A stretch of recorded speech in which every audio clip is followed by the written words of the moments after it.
obviously popped up an injury report. Did you see what happened there at all? Yeah, hopefully we'll be all right, but we'll just kind of see how it goes. Okay. What does that do for you on a Thursday? You've got a lot of the game plan, and you know what you want to do, and you got to adapt there. Yeah, if anyone goes down that you have as a part of your game plan, you'll have to adjust some things. So we'll kind of see what happens with the injury report and everything like that, and what the trainers say. And we'll make adjustments. Assuming Banks plays, is Morgan at all in the running for right tackle? I don't remember him taking any snaps there in camp. Or do you want to keep him at guard and keep that alternating going? Yeah, we have several different plans depending. There's a few different scenarios that could pop up. So, yeah, we've been working on a few different guys at different positions there. The way we saw Matthew Golan in training camp and the guy was making plays all over the place, how do you keep him from maybe either not getting frustrated or pressing a little bit just because maybe he hasn't made as many so far? It's early. Yeah, I mean, it's real early. I wouldn't look too much into that. Yeah, I think we had some ops we just missed in the last game that could have been some pretty huge plays. But yeah, I think just keep playing. It's obviously the start of his young career, and I'm excited about what he brings for our offense and everything like that. So yeah, it's early, so not too concerned about it.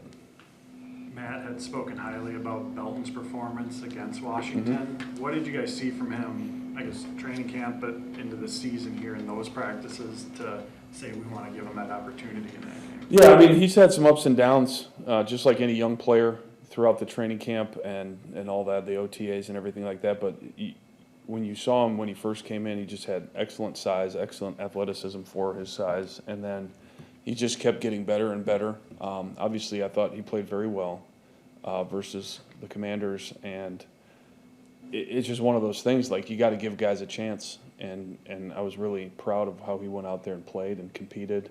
He was out there playing hard and just doing the right things and playing the way we want our guys to play, so it was fun to watch him.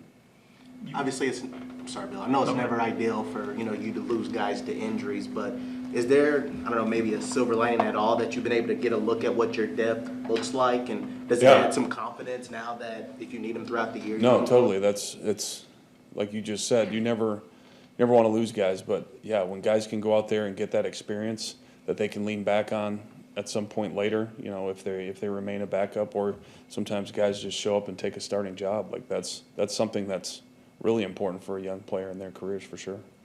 Does it? Sorry, go ahead. We have all day, Matt.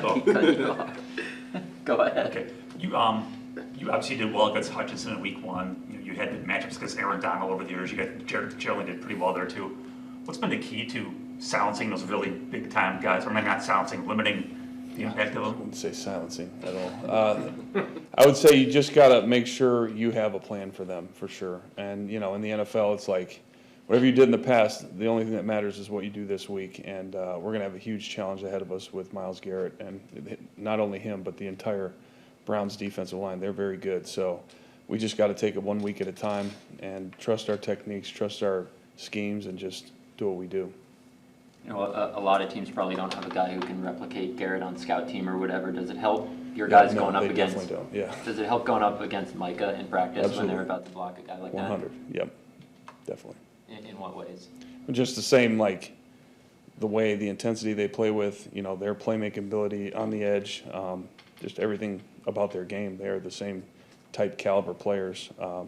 So yeah, it certainly helps.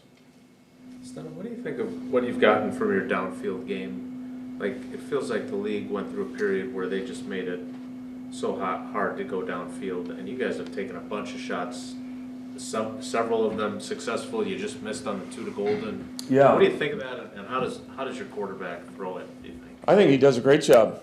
We've been landing some long plays, and that's kind of who we are. If the defense gives it to us, we're gonna try and take it. So that's kind of our mindset, and we've been the first 2 weeks playing some very aggressive defenses where a lot of single high guys in the box trying to stop the run. So if they're going to do that, and the nice thing about our offense is we're very versatile. So yeah, we're going to take what they give us. Octavian hasn't had any real splash plays yet, but he's been very secure with his hands in some really important third downs. How important, especially being hands are such a confidence thing? Oh, totally. Yeah, he's He's one of those guys that's a very elite route runner. He went through some ups and downs last year, obviously, with some drops. But I think from what we've seen with him throughout OTAs and camp, he was doing a very good job catching the ball, running through the ball. So yeah, I think that just building that trust with Jordan in those big time situations where you can go through and make those plays, it's huge. What's allowed him to do that, Steno? He missed like such a huge chunk of training camp and everything, yet he walked out there week 1 and he's catching a pass on 3rd and long right away. Like, Yeah, and I think the stuff he went through last year, he kind of learned how to practice and learned how to do things off the field that would really help him in those situations. And I think he's just been leaning on that and relying on just that extra work off the field that he can at least maintain his skills. And then once he gets out on the field, there isn't any drop off. You mentioned defenses putting more guys in the box against your guys' run game. So given that factor, how would you assess the run game going against those? Yeah, I'd say it definitely needs to get better, for sure. There's a lot of things that we can improve on, and that's the nice thing about where we're at is you just keep hammering the fundamentals, hammering our techniques and everything like that, because I think our offense still has a lot out there for us that we can be a lot better for sure. What's it mean to you guys to have Josh as such a goal line threat and he finds his way in the end zone more times than not? Yeah, I mean, the guy just creates plays, and he's just got a knack for finding the seam, getting in the end zone. It's just a big confidence boost when you get down inside the 5-yard line, give him the ball a couple times, and you got a touchdown. So I think that's huge for our offense for sure. I know Steno, this whole Cleveland defense is pretty good, but particularly what they do against the run. Like, what makes them so tough to run against? They're very physical, and they're very aggressive. It's one of those things with this defense. Like, Coach Schwartz does a great job. All those guys do a great job just teaching those guys to be really physical and very aggressive and just triggering and getting after people in the run game for sure. How is Zach Tom been in terms of just managing the pain and fighting through it, being out there? Yeah, he's taking it day by day. He's doing a good job, and it's kind of going to be one of those things. We'll just see how the week progresses, but I'm hopeful we can get him out there for sure. Steno, none of us know what Tucker's situation is going to be, but you've at least had Luke healthy. You actually are deep enough at tight end now that you had one of your guys be a healthy scratch, so you got some options. How do you feel about those three? And maybe they aren't all versatile like Tucker, but they all kind of can recreate them in the aggregate. Yeah, no, you're exactly right. I like our room with the tight end room. All the guys have played, so I think we'll be able to figure out the best path forward depending on what happens there with Tucker. Your direct snap 2 weeks ago to Josh didn't quite go probably the way you wanted, right? But then you did the play with Savion. Yep. How much time? I know we talked about this last year at some point too, but how much fun is that to work on? And can you see the guys? Like, this is a serious job. And there's millions, all the stuff that comes with being in the NFL. But it's still a game, and sometimes it's fun to get the guys all riled up. Oh, absolutely. Right? Yeah, that's part of the pleasure of being a coach, is just coming up with new stuff and just trying things out. And I think as the season goes on, you got to just keep being fresh and keep coming up with new ideas and things like that. And guys really appreciate that, and they gravitate towards it for sure. So do you have? I don't want any of the plays, but do you have like a library that you've already like conjured up? There's definitely absolutely, yeah. Back to the Stephen Williams one. I mean, he did a lot of Wildcat quarterbacks last year. Did you watch any of that stuff? Oh yeah.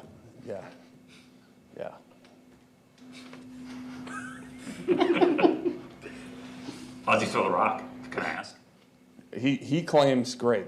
So at some point we might find out. That's for sure. Was he going to break that one if he doesn't slip? I think he's got a chance. Yeah, he definitely had a chance. I thought he was going to, and then, I guess we'll never know now. But he learned the hard way about playing on Lambeau's field, that's for sure. Not until the next Wildcat snap from, I guess. Yeah, we'll see. Hey, Steno, I think you'd rather have Savion running and taking hits than your quarterback, but he had that great run for the first down. Again, this is a tale as old as time, but You want him to be aggressive. It was really cool, but it's only cool because he didn't get hurt. Yep. How do you kind of message that to him? That's exactly the message. Great job. Don't get hurt. Yeah. I mean, it's one of those things, like if you watch the offenses around the league, you know, quarterbacks making plays with their feet, that's huge. Like if you can add that element, that just makes it that much harder for defenses to defend you. When a quarterback could take off and get a first down on a 3rd and 8 or whatever it was. So, yeah, that's huge. That's something you can't ignore for sure.